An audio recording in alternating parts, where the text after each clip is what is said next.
Well, hello.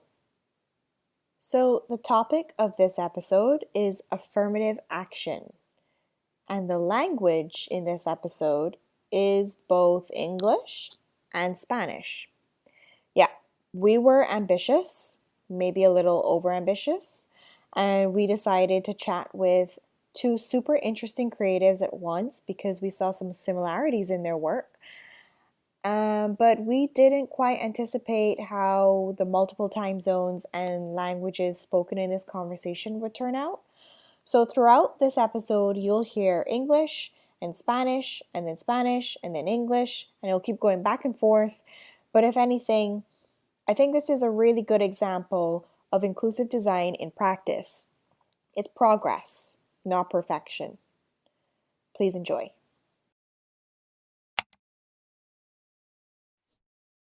Hola, pues vamos a empezar el Zoom de hoy. Bienvenidos, este es nuestro Zoom número 2 de Manifold. Hay gente de todo el mundo, estamos desde Toronto, Los Ángeles y México. Nuestra traductora es Tania. Hi, this is our second Zoom. We're transmitting from a lot of parts in the world, LA, Mexico City, Toronto, and we're very happy to have you here. I'm going to work, today my function is going to be as a translator. We'll have Soya. Soya nos va a explicar un poco sobre el tema de la affirmative action. Después vamos a hablar de Dorian y vamos a hablar de Lal y vamos a dejar que esto suceda. So today our guest, we have Soya as our host and a member of Manifold. We have Dorian as a guest and Dalal. We're going to talk a little bit about what they do and what is affirmative action, and let this happen. Thanks for the lovely introduction and for everyone for being here. So tonight we're talking about affirmative action, and we're talking to two amazing creatives, and I'm going to lead us into what affirmative action is, and then we're going to learn a little bit more about them.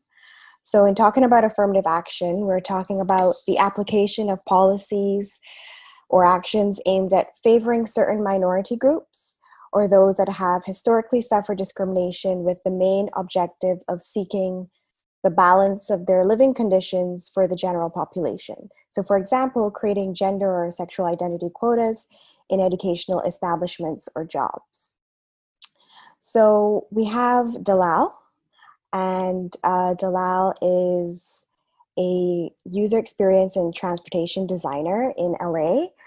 And she has a lot of interesting things to talk about with her work in affirmative action and design. And we also have Dorian, who is a well-known documentary and fashion photographer who's worked with many fashion magazines. And he's going to talk with us about his work in the beauty world and bringing more inclusion there. So I wanted to start with Dalal. If you could just tell me a little bit about your journey into design and how you became a user experience transportation designer from your background to where you are now.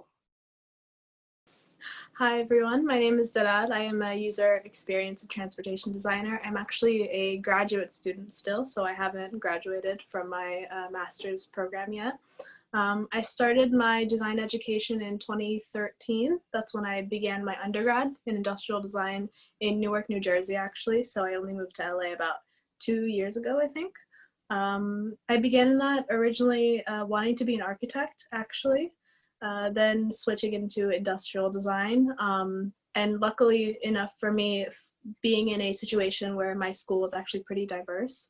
So I did get to meet a lot of people who looked like me. Unfortunately, in my program, I was still the only Black woman, which is not uncommon. I think in industrial design, especially not in transportation design where I am now, I am usually the only woman in the room, if not the only person of color in the room. Okay. Voy a dar una breve resumen de lo que dijo Dalal. Dalal se encuentra actualmente estudiando en Los Ángeles su maestría en diseño de transportes. Ella tiene su licenciatura por la Universidad de Nueva Jersey de diseño en diseño industrial. La razón por la que estamos aquí para hablar con ella es porque incluso hoy en el 2020 ella se sigue siendo la única mujer de color y en esta industria y en esta maestría. Thank you, Zoya. And wanted to switch over to Dorian and just find out a little bit more about his journey into the fashion industry and becoming the photographer that you are today. And how did you get from there to wherever you started to where you are now? Ahora quiero introducir a Dorian, empezando un poquito para que nos cuente cómo empezó esta magnífica carrera en la industria de la moda, cómo empezaste como fotógrafo, por qué la moda y un poquito de cómo empezaste tu proyecto. Hola, Hi. ¿sí? Hola, muchas gracias por la invitación. Y bueno, yo soy Dorian Luis López Macías, soy fotógrafo documental y de moda. Y bueno, mi viaje hasta llegar a este punto ha sido muy interesante. Yo estudié diseño gráfico en Aguascalientes, que es un estado que está en el centro del país, para la gente que está escuchando fuera, que a lo mejor no lo conocen muy bien, pero bueno, yo estudié diseño gráfico. Antes del diseño gráfico ya la fotografía era mi hobby, pero cuando llegó la decisión de estudiar una carrera, por algunas ideas que yo tenía, estudié diseño gráfico, y el diseño gráfico me llevó a explorar el mundo del diseño editorial, o sea, las revistas.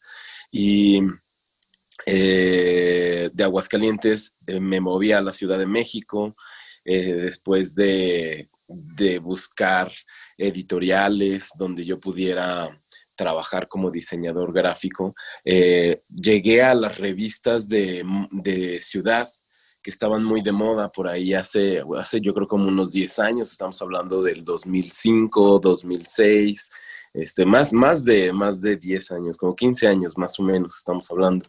Entonces las revistas que existían o empezaban a surgir revistas de ciudad, y pues las revistas de ciudad como Chilango, como Código. Yo empecé en Código, y de Código al año me llamaron para Chilango. Curiosamente eran revistas medio similares.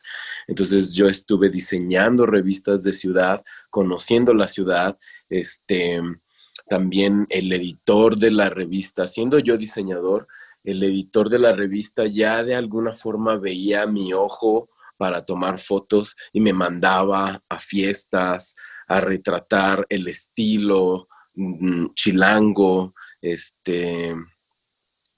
Fue cuestión de tiempo para que yo llegara a ser editor de arte de una revista de moda.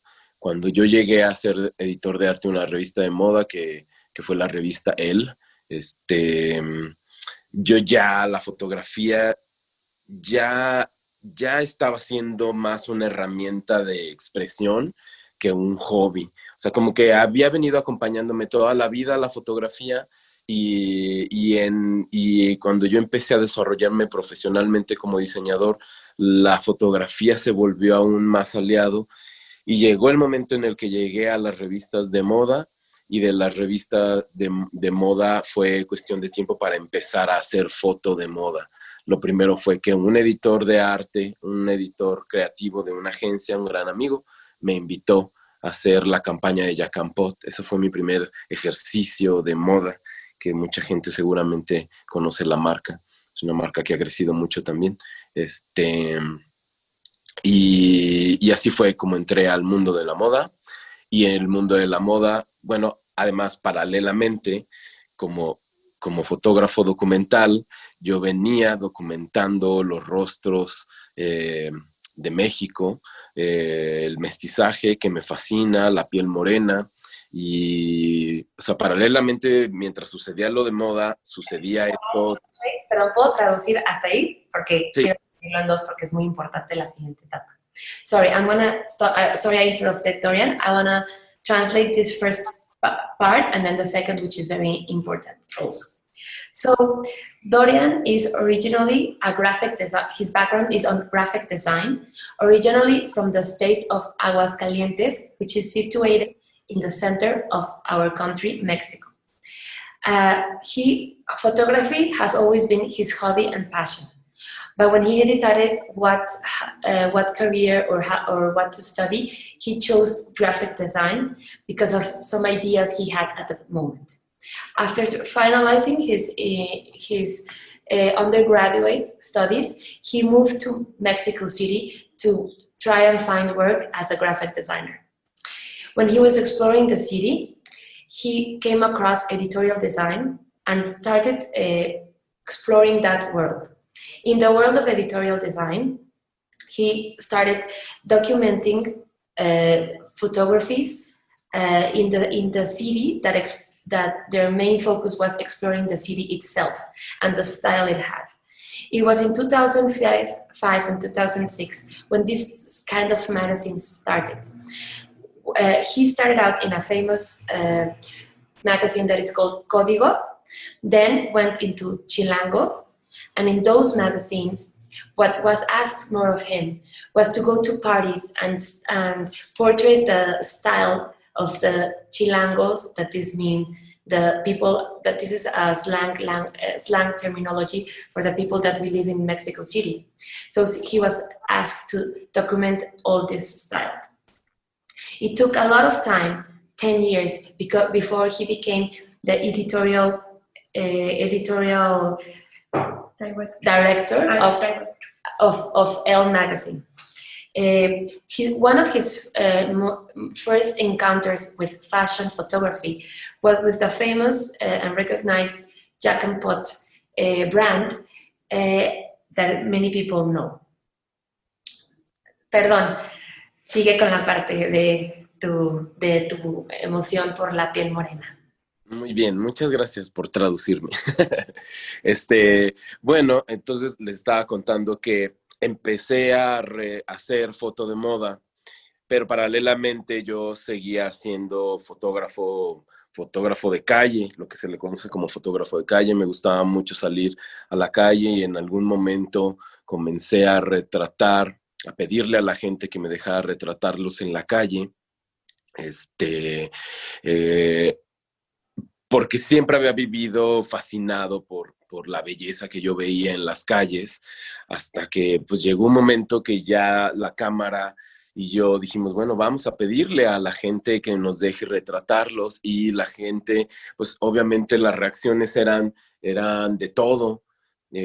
Había gente que reaccionaba positivamente, había gente que se sorprendía, había gente que se enojaba, de todo tipo, ¿no? Al final es coincidir con humanos, entonces ya sabemos que de eso pueden surgir muchísimas cosas.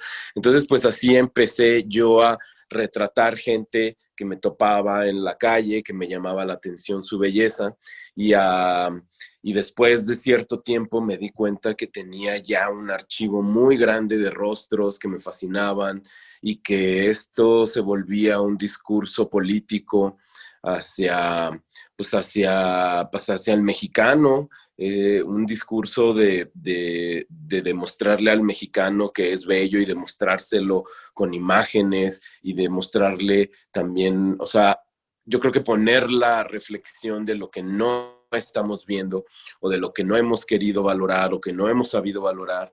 Entonces, bueno, estos dos mundos estaban paralelamente creciendo. Yo como fotógrafo de calle, yo como fotógrafo de moda, yo como comencé en la moda, era pues o sea, jugando las reglas que juega la moda, que es gente que no es como el mexicano, para empezar. O sea, al final, ¿no? Empecé eso, ¿no? Con modelos de agencia que siempre eran, pues no sé, extranjeras, de cualquier otra nacionalidad, pero no mexicanas. Y al principio me parecía muy normal, hasta que llegó un momento en donde yo me enfrenté conmigo mismo y decidí que yo quería hacer moda con la gente que me fascinaba, con la gente que me parecía bellísima y que es la gente que vive en mi país. Y empecé a fusionar mis dos mundos, el mundo documental y mi mundo de moda. y bueno, ahí estoy. Okay, so after parallel to being a fashion photographer, he was always photographing and finding portraits of people in the street. He was amazed and in love with all the street styles he found, and amazed and valued a lot the beauty that he found in Mexican streets. When asking people to take their portrait, he came across all kind of reactions, which is normal when coming across all the kind of human beings he was photographing. He realized after a while that he had made a very big archive of portraits, and it became a political action or a statement to demonstrate to the people the beauty of Mexican people and the beauty he found in our streets. As a fashion photographer, previously to this, he felt it was normal to only photograph agency models that almost always had a Caucasian beauty. So he decided one day that he did not want to do that anymore. He wanted to photograph the beauty he loved, the Mexican beauty. Gracias. Okay. That's a rich background to dive into. So what I was thinking of when we were listening to the translation is the interesting thing to me is that we have a woman, Dalal, in a kind of traditionally male space, and then we have a male, Dorian, in what could be possibly more of a female initiative. I wouldn't necessarily say that photography or fashion photography is female only, because I know there's historically a lot of male fashion photographers, but the initiative of pushing for inclusion in women's beauty is maybe historically more of a female-driven thing. And so I'm really curious to know how Dalal found her way into this more male space, creating, I guess, a pocket of inclusion for yourself, and what that's like to navigate that. Like, what was your motivation there? What was your interest? And how does your space of work, how does it organize itself day to day for inclusion? Ok, voy a traducir rápidamente. Para Zoya le parece muy interesante cómo tenemos este contraste entre una mujer, Dalal, que navega y hoy en día trabaja en un ambiente tradicionalmente masculino, que es el de transporte y diseño de transporte, versus Damián, que está Dorian, en un espacio en el que no queremos decir que es únicamente femenino, sino más bien la iniciativa y históricamente la necesidad de la inclusión de las mujeres en la moda ha sido liderado por mujeres. La pregunta es hacia Dalal, ¿cómo se incorpora en el día a día y cómo navega en este mundo masculino y cómo integra la inclusión dentro de él? Thank you very much. We hear you, Dalal. So creating this pocket of inclusion in transportation, or even in design in general, I wasn't initially a conscious decision. I never thought about going into my field thinking that I was going to be the only one, whether that be woman, person of color, or Black. It was just a thing that I always wanted to do. And then once you reach those spaces, quote unquote, in the real world, maybe not even in a classroom, but in a professional setting, and then you do start to notice that you are the only one, or perhaps you're not getting the opportunities that your white or male counterparts are getting, or noticing the way that people are talking about societal issues, things that are encompassed in design in a way that you don't think is necessarily ethical or right, and then you come to the conclusion that that might just be because of who you are and the identity that you've grown up in, that you see the world differently from these other people. It also has to do with growing up. I grew up around a lot of people who looked like me. The town that I grew up in, elementary to high school, was a majority African American and Latino. So I didn't think too much about being othered in the same way that I do in the design community, because African Americans and the Latinx community is not well represented in design at all, especially not in transportation.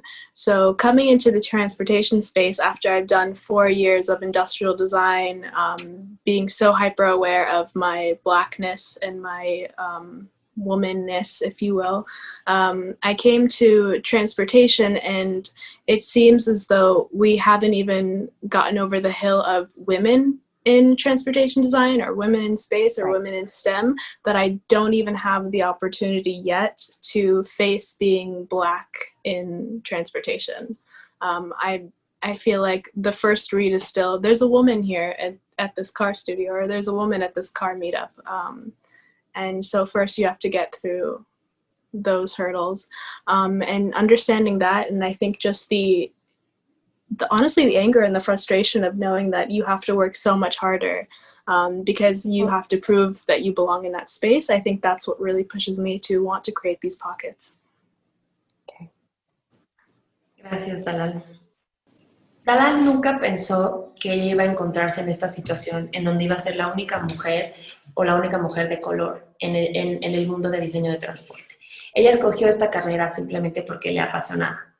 Ya estando ahí, se dio cuenta que se vio rodeado de un entorno principalmente masculino y blanco, en donde no todos tenían las mismas oportunidades. Ella específicamente tenía menos. Incluso con sus compañeros, a la hora de discutir temas sociales, se daba cuenta que su visión de la vida y de la realidad era completamente distinta. Como ella creció rodeada de afroamericanos y latinos, todos compartían su misma visión, y para ella su color y su origen no era algo con el que vivía todos los días o pensaba en eso. En el mundo del diseño, desde que entró al mundo industrial, ella se volvió 100% consciente y todo el tiempo de su diferencia. Hoy en día, en el mundo de diseño de transporte, se da cuenta que están muy lejos de poder, en los temas de inclusión, no solo, sobre todo en el de mujer. A su trabajo normalmente le dicen, miren este coche que diseñó una mujer. Mucho menos ha empezado a poderse ver la inclusión en temas de color. Entonces, para ella es muy frustrante porque tiene que trabajar el doble, tiene que ganarse la oportunidad que está ahí y tiene que demostrar el por qué está ahí. Thank you, Dalal. Thanks, Tanya. So it sounds like for both Dalal and Dorian, there's like this unconscious journey that you took to getting to where you are now. You just kind of followed your instincts and your interests, and then you ended up where you are, and boom, oh, I'm like the only person here, or there's something here that's kind of underrepresented, not focused on, nobody's paying attention to it, and so maybe I'm going to pay attention to it. And this is very interesting for me, is Dorian's Instagram project that he started, and I wanted to know a little bit more about that and how he started it and the results of it so far. And yeah, if Tanya could translate that for us. Para Zoya es muy interesante ver cómo tanto Dalal como Dorian siguieron sus instintos y su pasión para buscar estos proyectos de diseño, sin fijarse que probablemente eran los únicos que tenían esta visión o les interesaba lo mismo.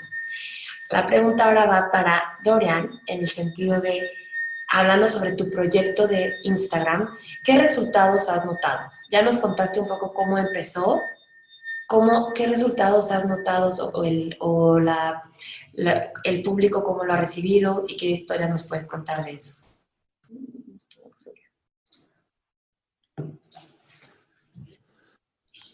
¿Me escuchan? Sí, mexicano, me imagino que se refiere al proyecto de Instagram mexicano. Este proyecto surgió después de esto que les contaba, de estar saliendo a la calle y retratar rostros que me llamaban la atención. Y después de varios años de estarlo haciendo, yo empecé a mostrárselo a mis amigos muy cercanos con los que estaba trabajando en el momento. Y, y ellos, o sea, ellos también se sorprendían mucho de verlo, me alentaban mucho a esto lo tiene que ver más gente, este es un discurso muy fuerte. Entonces, ellos también son editores, eran mis amigos editores, entonces, pues lo que se me ocurrió en ese momento es hacer un libro con los rostros que estaba retratando. Entonces, pensando en cómo ponerle al libro, fue que se me vino a la mente ponerle mexicano. Y pensando cómo financiar el libro, fue que dije, voy a abrir un Instagram que me deje, o sea, que que la gente conozca el proyecto para que después luego lo pueda meter a una fondeadora y se haga realidad ese libro, ¿no? Porque hacer un libro es caro. Ese era el objetivo del proyecto. Obviamente siempre me pareció que era un proyecto muy fuerte. A mí, incluso antes de mostrarlo a la gente, ya era un proyecto que me había cambiado la vida. Y bueno, cuando se lo mostré a la gente, el cambio siguió. O sea, ha sido una avalancha muy emocionante. Hacer el proyecto y que la gente lo vea. Abrí el Instagram y las reacciones fueron inmediatas. Había mucha sorpresa. A mí me emocionaba, me sorprendía porque al principio no sabía cómo lo iba a tomar la gente. Tan extraño me parecía el proyecto, tan único, tan el primero también, que yo no sabía cómo iba a reaccionar la gente, de estar mostrándoles rostros que yo veía en la calle y que me parecía fascinante su belleza. No sabía cómo le iba a notar la gente. La gente empezó a emocionarse muchísimo. O sea, las reacciones eran inmediatas. Así, al primer día de que yo subí una foto, era reacciones de gente muy sorprendida por lo que estaban viendo, que era ponerles en una fotografía, a lo mejor técnicamente muy bien hecha, un rostro que nos recuerda al mexicano. Al final, por eso yo le puse mexicano al proyecto. Y bueno, pues la avalancha de reacciones positivas empezaron a comenzar. Y a los 3 meses me llegó la invitación del Whitney, que fue, bueno, a través de Rafa Esparza. En sí llegó Rafa Esparza, que es un artista de Los Ángeles, que ahora se ha convertido en un gran amigo, en un gran aliado. Me llegó la invitación de él, de estar con él en la Bienal de Arte del Museo Whitney de Nueva York. Entonces, ok. Okay, so how did Mexicano in Instagram started? From all these portraits he had gathered in the streets, and after doing this for many, many years, he wanted to show this to the world. So what his first idea was to create a book of portraits. But to find funding, since making a book is very expensive, he created this Instagram account in order to be able to find this funding. The reactions since the beginning have been very interesting, surprising, and amazing. He started showing it first to his friends who supported him. His friends were editors and told him to show these pictures to the world. He found many, many surprises. And in the beginning, he did not know how these reactions would be. For him, the project seemed very strange at first. but people started to react positively to it. People got excited and surprised, especially to see very well taken photography, very well with technically photograph of these portraits, but with a beauty of Mexican beauty.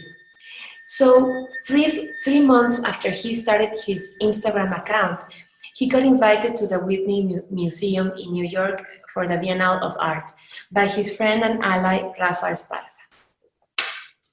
Sigue si quieres también. Sí, gracias. Gracias. Recibo la invitación para estar en la Bienal de Arte en una pieza colaborativa de Rafa Esparza con muchos artistas, no recuerdo el número, pero eran artistas queer de piel morena,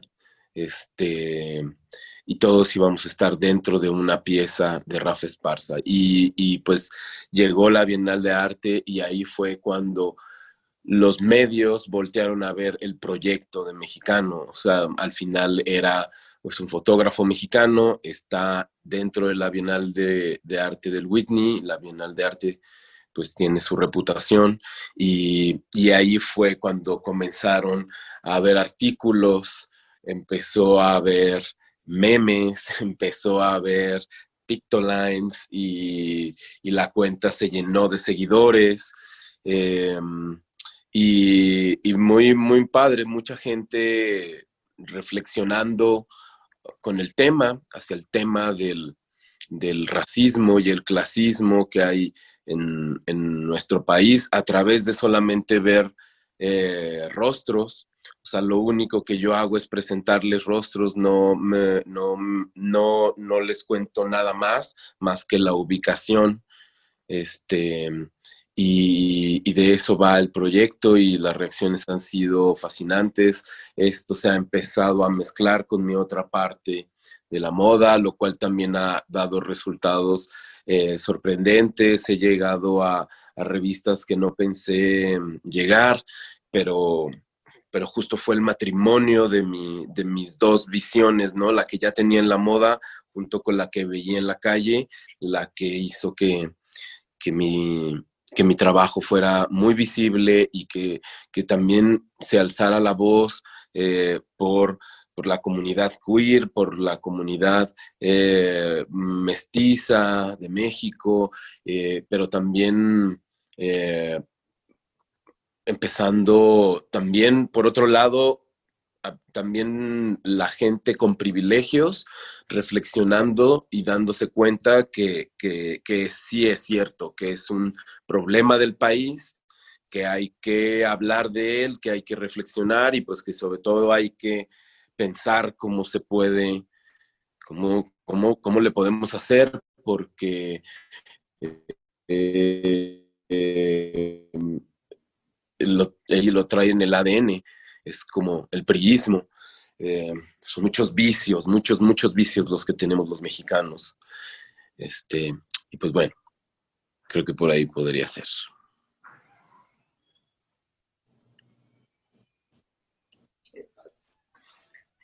So, from this collaborative piece that he was invited by Rafa Esparza for the Whitney Museum, which involved queer artists of brown skin, the media started to pay attention to his work.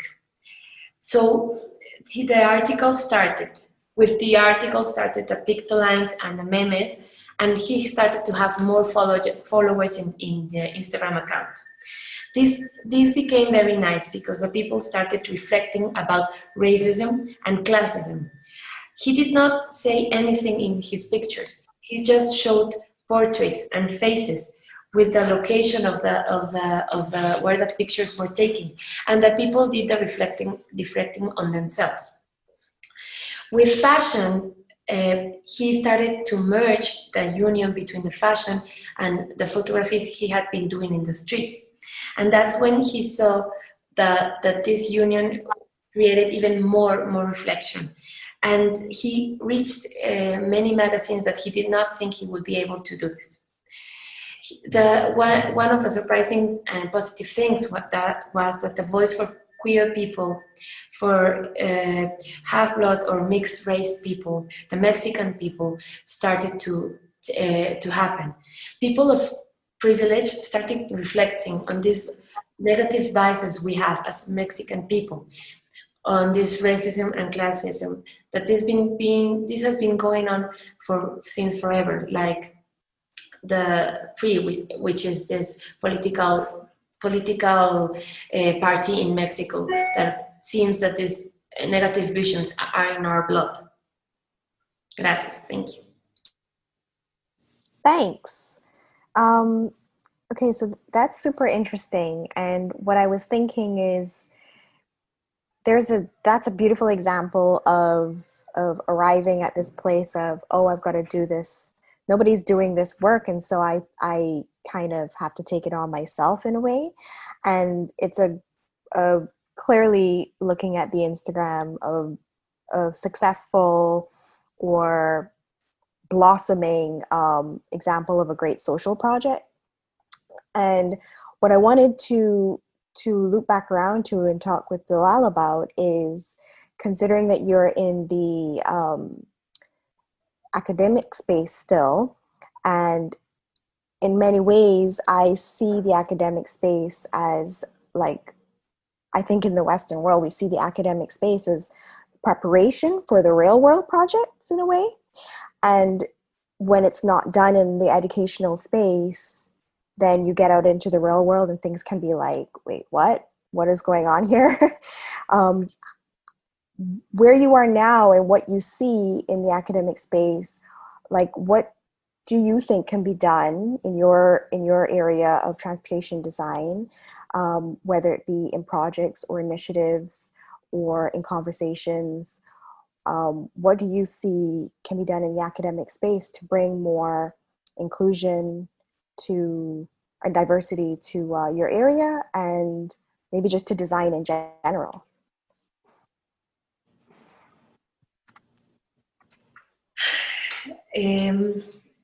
Gracias, Dorian. Hermoso esta forma de evidenciar y ver cómo si en algún lugar, en algún sector, no se está haciendo algo como incluyendo esta forma de belleza o estos pensamientos, tomarlo tú por tus propias manos y hacerlo. Ahora, para Dalal, que te encuentras todavía en el ámbito académico y en donde, como yo veo y como se entiende en el mundo occidental, la academia es una preparación para el mundo real. Pero si no hay herramientas en la preparación, cuando sales al mundo, ¿qué esperas? ¿Qué puedes esperar? Entonces, desde tu punto de vista, ¿qué puedes hacer en el mundo? ¿Qué se puede hacer en el mundo académico para generar más inclusión en el área de diseño de transporte y en diseño en general? Thank you, Dalal. Oh, so what I'm seeing in the academic space that is often mirrored in the career space is the unbalance of representation. So oftentimes, especially at the school that I'm attending right now, what I'll see is we have a lot of diversity among the student body, but those who are teaching us and those the chairs of our school and our programs, they don't reflect that. And I think oftentimes, even in these studios that I might visit, I see that happens a lot, where we might have a really diverse group of designers, but then those who run the company, those who are leading that group, they don't reflect the people who are working for them. And I think oftentimes we're trying to meet these quotas of diversity in terms of what our student body or what our employees look like, but not necessarily reflected in the ideas that we're producing or the work that we're doing. So I think in many ways we have to look at the way that design is being taught, or the way that really any art or any academia is being taught, and examine the biases that those teachers and those professors might have, intentional or unintentional. A lot of it really is implicit and has just been ingrained in us, having grown up in the Western world or wherever. So doing that, and then that can translate into the students that we're producing, the students that we're graduating, which thus translates into the workforce that we're creating. And by doing that, hopefully empowering people of minorities or women as well to be able to then go out and lead their own companies or lead their own initiatives, and hire people who reflect them, not only in the way that they look and their identity, but also in the ideas that they're producing. And especially in things like user experience design, what's really important is not just trying to find solutions, but also to ask proper questions. So as a researcher, someone who is going out to ask someone what they need or how you can make the world a better place, you have to first examine the biases that you're coming to, because you can very easily ask beautiful questions that are in turn very leading questions. You're just you're not really looking for answers. You're almost looking to back up a hypothesis you've already created. Yes.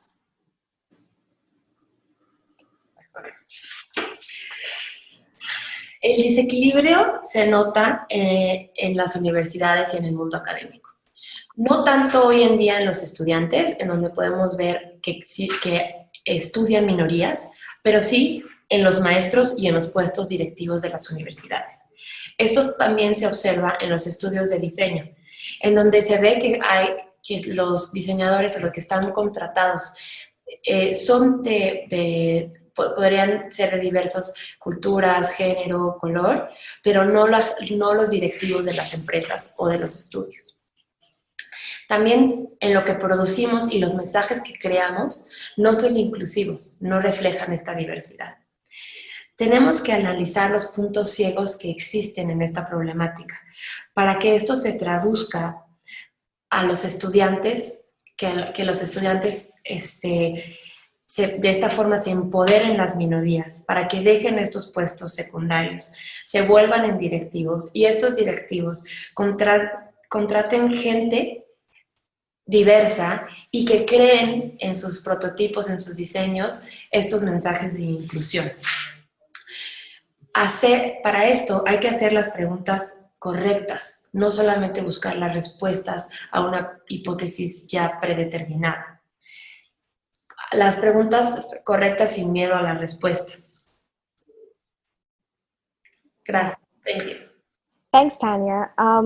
So what you just said, Dalal, about quotas is super interesting. And I wanted to bounce back to Dorian here because when I was learning about your background and your breadth of work, I came to realize that when we're talking about affirmative action, like you're one of the only Vogue fashion, you've done one of the only Vogue fashion covers that represents Mexican beauty with indigenous models. And so I was wondering if you find this to be just to meet some kind of quota, to check a box, or because you feel that it was an honest intention of inclusion and diversity in that magazine, that organization, in doing that work.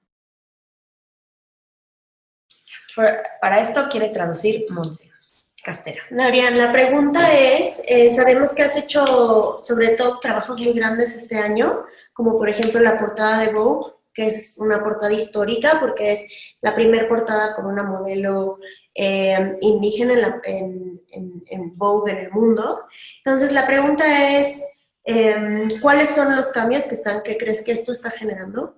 Y también si crees que todo esto es una cuestión como justo de cumplir con una cuota, que es un poco de lo que habla también Dalal, ¿no? De que ponen, de si es como, sí, para cumplir con una cuota, o si sí está generando cambios, y cómo se generaría el cambio desde adentro, o qué crees que es lo que sigue.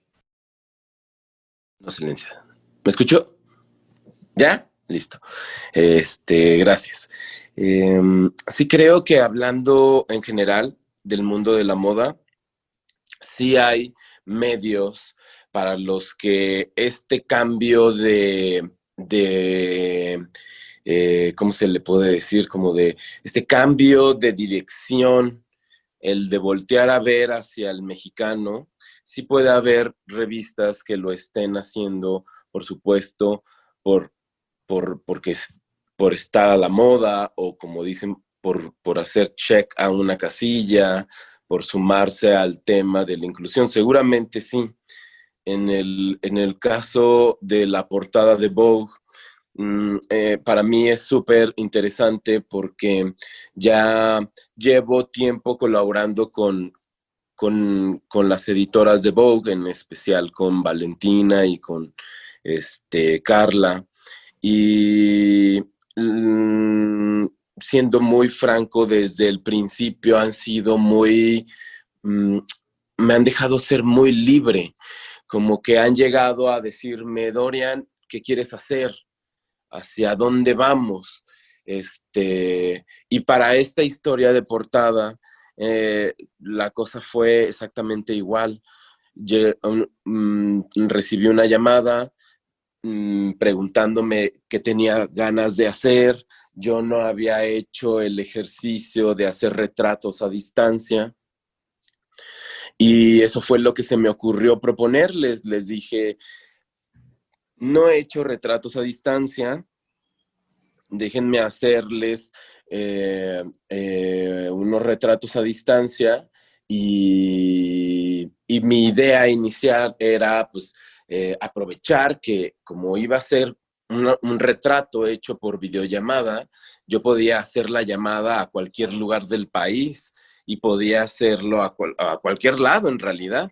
Entonces, aprovechando eso, mi idea era eso, como hacer un casting nacional de belleza que yo veía nacional y jugar con la ropa que la gente tenía en sus roperos y crear looks, ¿no? Esa fue mi propuesta para Vogue.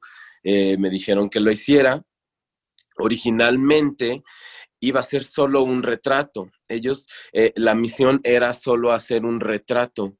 Y yo me quise proteger porque yo mismo no había hecho el ejercicio de hacer retratos a distancia e hice 3 retratos. Hice 3 retratos, que es el de Karen Vega, que es el de la chica oaxaqueña, que se volvió viral. Ella se hizo muy viral. Y también hice el retrato de Zeta, el chico que está desnudo en su cama.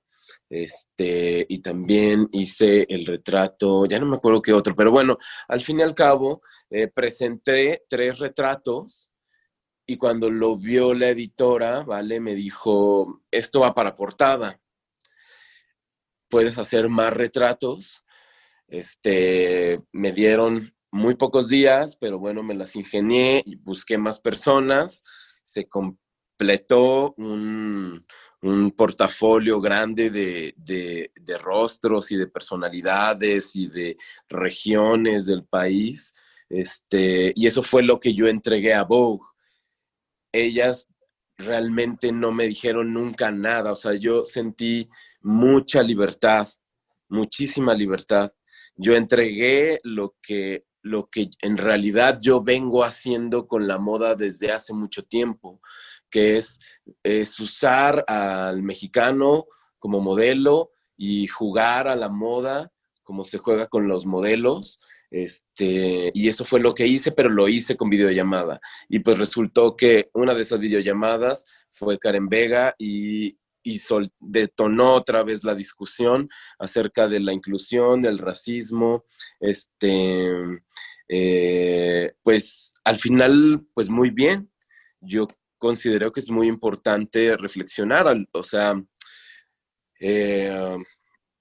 hay que saber cómo reflexionar, hay que saber cómo discutir y a lo mejor lamentablemente es algo que falla, pero bueno, la discusión sigue y es importante que se hable para despertar pues este fantasma del racismo y clasismo que tenemos en nuestro país y que creemos que no existe.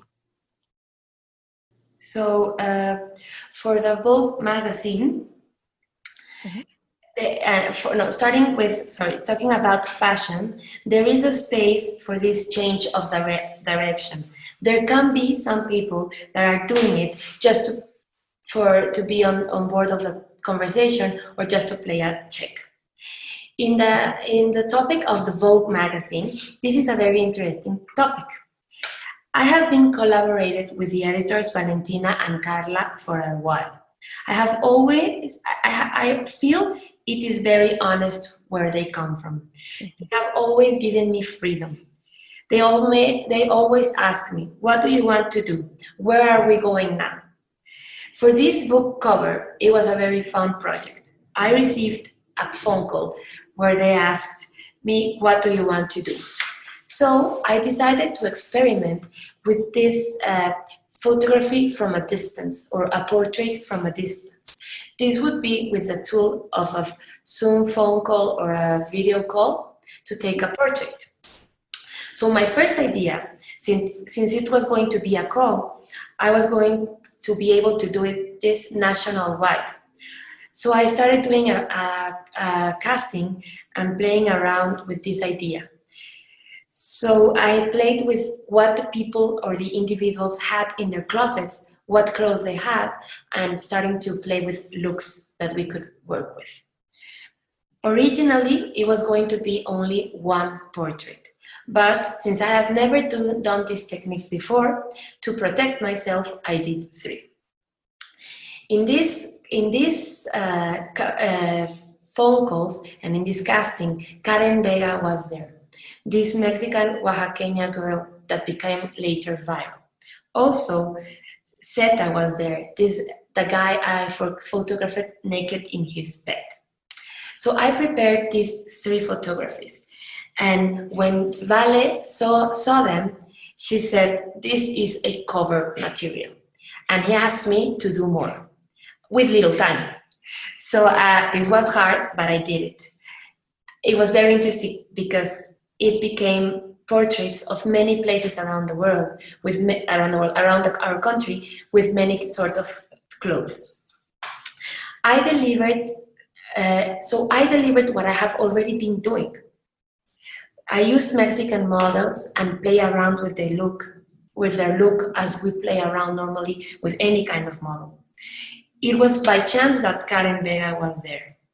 And again, just by doing this, the conversation started again about racism and classism. And this discussion continues. And it's important to talk about this ghost that haunts our country.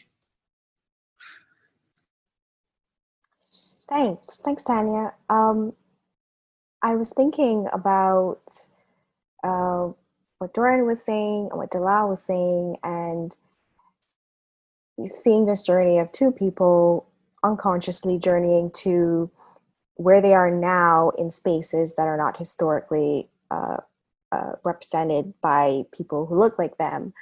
And this is in itself a small act of decolonization. These portraits that Dorian is working on and placing Mexican beauty at the forefront and indigenous models is really unique and a great harness of one's power. And thinking back to what Dalal was saying earlier in our conversation about the limitations of being the limitations that you experience being who you are in the space that you're in, which is that you still have to address the womanness of being there. You haven't even yet got to like the blackness of it, or just the combination of those 2 things. So I was thinking, I was wondering, with that in mind, what do you think, what is your instinct of the possibilities of what you or just transportation design can do in the future to address those things? Para eso ya es muy interesante ver cómo 2 personas de distintos, se encuentran en un lugar en donde históricamente no son representadas, se encuentran navegando este tema de inclusión. Estos actos, Soya los encuentra como actos de descolonización.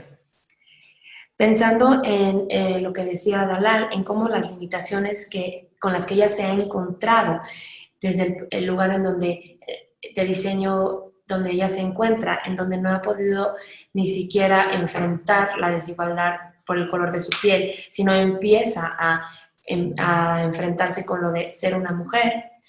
¿Cuáles son las posibilidades que ella ve en el diseño de transporte para cambiar esto? ¿O hacia dónde cree que se podría hacer para ayudar a hablar de estos temas? Thank you, Dal. Thank you so much. That's a really great question, I think, because historically transportation has been tied to equity. We know that we live in a country right now, the Western world almost entirely, you know that if you don't have a car, you can't really have a good job. You can't get to work. But we know that it's expensive to have a vehicle. We know that when the car was first designed, it created the suburbs, it created sprawl because people decided that they didn't have to live in these industrial cities, and then what was left was what then became the ghettos, the slums. And unfortunately, in transportation design, we don't have people who, in order to get into transportation design, you have to be able to afford to study transportation design. Right. It is an expensive field to be in. The schools are expensive. The tools that you need, the physical tools that you need to have to do the job can be pricey. So then if you have people who have the privilege to study that, then the only designers you have are people who don't understand what it's like to live in a community where the highways of Los Angeles have torn your neighborhood apart. And Right. now you can't see your cousin who used to live next door to you because their house was demolished by force. Right. So historically, transportation, whether it be the private vehicle or public infrastructure, has been tied to elitism and classism. We know that here, even in LA, a city that is completely dependent on the car, most people drive vehicles. We know that in areas of LA where we build infrastructure for the train, it actually makes the property value skyrocket. So the people who that public infrastructure was meant to help in order to help them get to work without a vehicle now can't afford to live in the spaces that they used to live in. And I think the only way that we can overcome this is by having people who understand what it's like to be of a underserved community actually getting into the field. As what I spoke to earlier, when you have only people who are of a privileged class, race, gender identity at the top or the forefront of this industry, then you only get those ideas being regurgitated out, even if your designers are women or of color, because they're going to be doing the work that you are asking of them, or they're operating under a collective conscience that is generally wealthy and white and male. Those are the types of ideas that we are going to see produced. I'm going to give Tanya time to translate that. And then I think I have one more question. Same question for both. Perfecto. Es una pregunta muy, muy interesante porque el transporte siempre se ha asociado con la igualdad. Sin embargo, sin un coche no puedes tener un buen trabajo porque no puedes llegar al trabajo. Los suburbios se crearon para que la gente no viviera en estos lugares industrializados y se pudieran ir a vivir a un lugar más cómodo. Y así es como se crearon los guetos, cerca de las industrias. Para diseñar transporte tienes que tener dinero, tienes que poder pagarlo. Tienes que poder pagar la educación y tienes que poder pagar las herramientas caras con las que se usan para estudiar. Los diseñadores que estudian esta especialidad son privilegiados. Entonces ellos no pueden entender lo que significa vivir en un lugar que fue gentrificado y donde tu comunidad fue lastimada por esta falta de transporte o por esta división de la ciudad.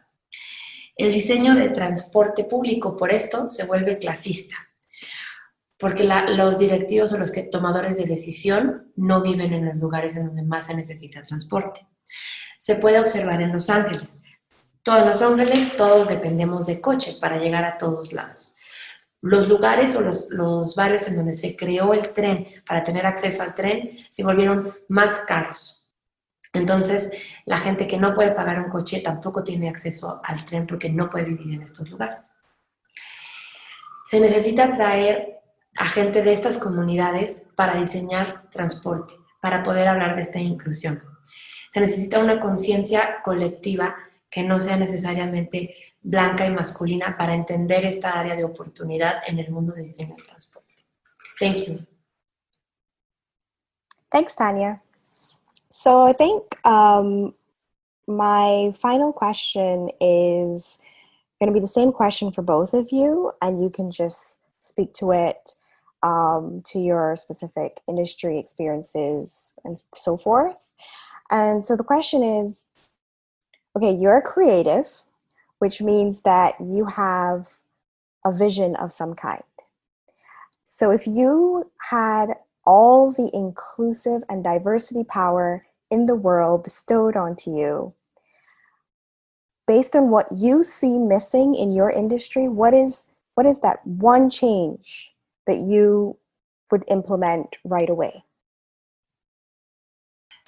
Para finalizar, vamos a hacer una sola pregunta para los dos. Ambos son creativos. Esto significa que ustedes tienen una visión de su industria. Si tuvieran todas las herramientas inclusivas para crear un cambio en esta industria, ¿cuál sería el único cambio que harían? Let's start with Dalal. Are you comfortable going first? Yeah. Sure thing. I think, and this is kind of a big task and it's going to take time to get done, but we're on our way. I think it's really just more representation higher up. There's a Dominican author and his name slips my mind right now, unfortunately, but he has this great quote about representation building mirrors. He writes about if historically what we see is that the things that can't see themselves in a mirror are monsters and vampires. And if you're growing up as a child of color and the only thing that you're seeing represented back to you in media is people who don't look like you, then you don't see yourself reflected, and then you might feel like somewhat of a monster. And the thing that I take with me all the time is what I want to do in my life is I want to build more mirrors for people who don't get to see themselves, especially young kids growing up who don't get to see themselves in fields that seem like they're very out of reach. That's beautiful, building more mirrors. I like that. Yeah, I should know the name of the author. Feel free to send it to me later. No problem. Okay, well, will do. Okay. Esta idea que tengo, creo que es algo que va a tomar tiempo, pero algún día se va a hacer. Admiro mucho a un escritor de República Dominicana que habla sobre la representación creando espejos.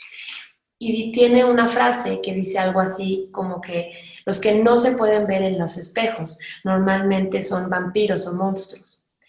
Si en tu mundo no te puedes ver reflejado en los medios, quiere decir que no te puedes ver a ti en un espejo, crees que eres un monstruo o que eres feo.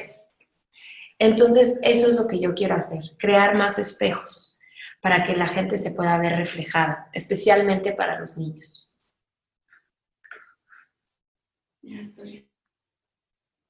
Dorian.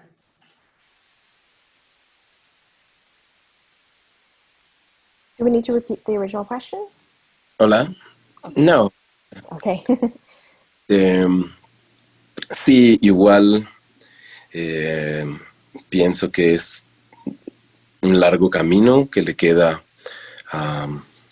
todavía a este tema de la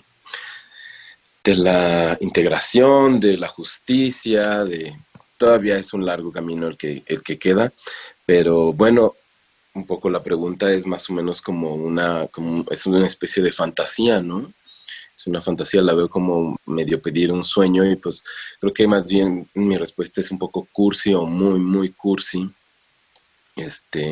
Yo siempre le digo porque pues este tema de reflexionar acerca de lo clasistas que podemos ser porque así como es el mexicano, este tipo de reflexión en realidad es hacia la gente muy, muy cercana a mí, incluso yo mismo he aprendido de esta reflexión conmigo mismo porque yo mismo estaba un poco cegado y hacia mí mismo y hacia mi exterior, y esto empezar a expresárselo a la gente cercana mía, yo siempre les digo, es que tienes que abrir tu corazón. Yo siempre me refiero a que todo esto se trata de ser mucho más, no sé si la palabra se cursi, más humano, o sea, hay que reflexionar acerca de por qué estamos haciendo las cosas, de por qué pensamos lo que pensamos, de por qué estamos actuando como estamos actuando. Pues, no sé si tenga que ver con esta cosa de abrir el corazón, dejar de pensar solamente en mí y pensar más en los demás. No sé, eso sería lo que yo diría. The same as Dalal, I think this is going to be a long way, this justice and integration thing. But the question is around fantasy, to ask for a dream. In this topic of classism or class, like the way the Mexicans do it, it's also inside me. I see it reflected in myself. I was also blind.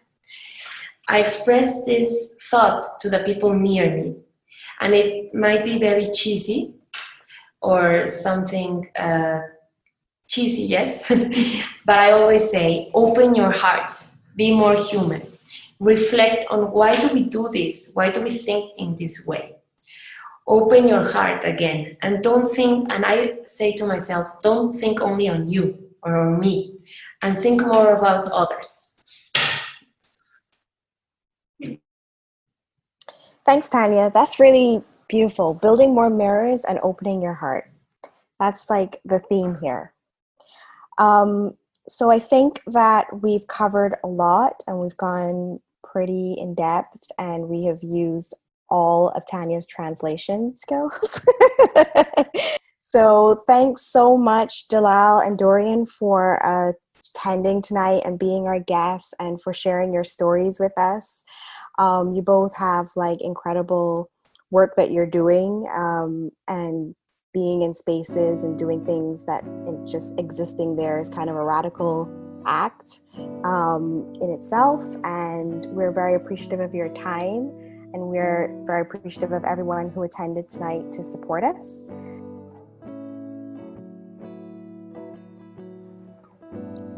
Inclusive Conversations is produced by Manifold, an inclusive design consultancy that connects mission-driven researchers and designers to projects that drive positive social impact. This podcast is our safe space for unique and diverse conversations with people and creatives working towards more inclusion in the world. You can find out more about both Dalal and Dorian by visiting the show notes on our website. Just go to hellomanifold.com/conversations.